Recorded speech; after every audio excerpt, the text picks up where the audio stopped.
Every day, Sir Topham Hatt came to the station to catch his train. "Hello," he always said to Thomas. "Don't let the silly freight cars tease you. Remember, you have an important job as a special helper in the train yard."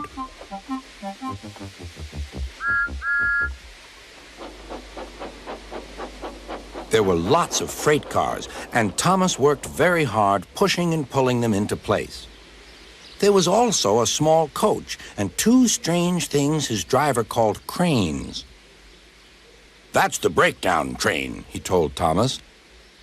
"The cranes are for lifting heavy things like engines and coaches and freight cars." One day, Thomas was in the yard. Suddenly, he heard an engine whistling. "Help! Help!" A freight train came rushing through much too fast. The engine was James, and he was frightened. His brake blocks were on fire. "They're pushing me! They're pushing me!" he panted. "On! On!" laughed the freight cars, still whistling, "Help! Help!" Poor James disappeared. "I'd like to teach those freight cars a lesson," said Thomas the tank engine. Soon came the alarm. "James is off the line! The breakdown train! Quickly!" Thomas was coupled on, and off they went.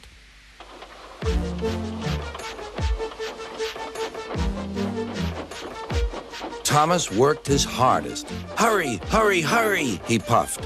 He wasn't pretending to be like Gordon. He really meant it.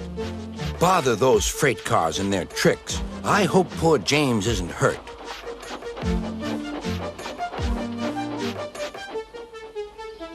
James's driver and firemen were feeling him all over to see if he was hurt.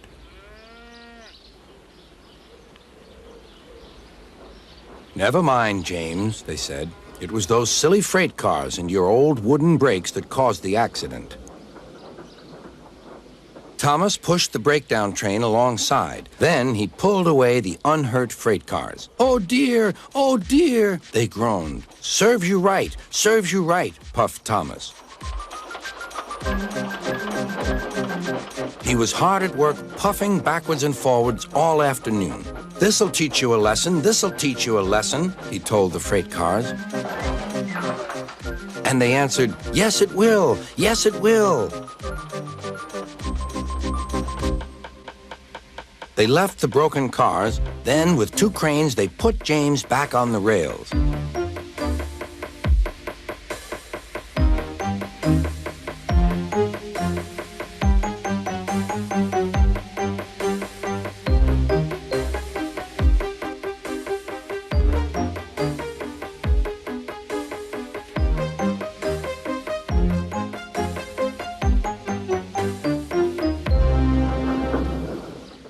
He tried to move, but he couldn't, so Thomas helped him back to the shed.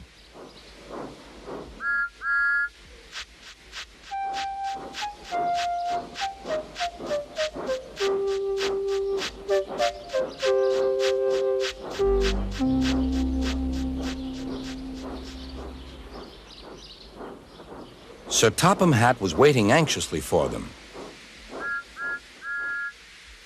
"Well, Thomas," he said, "I've heard all about it, and I'm very pleased with you. You're a really useful engine.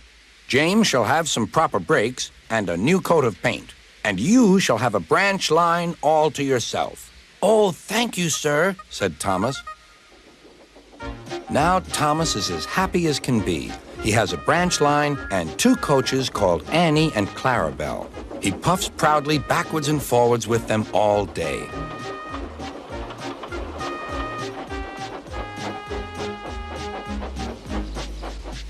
He is never lonely. Edward and Henry stop quite often and tell him the news. Gordon is always in a hurry, but never forgets to say, "Boop, boop," and Thomas always whistles, "Beep, beep," in return.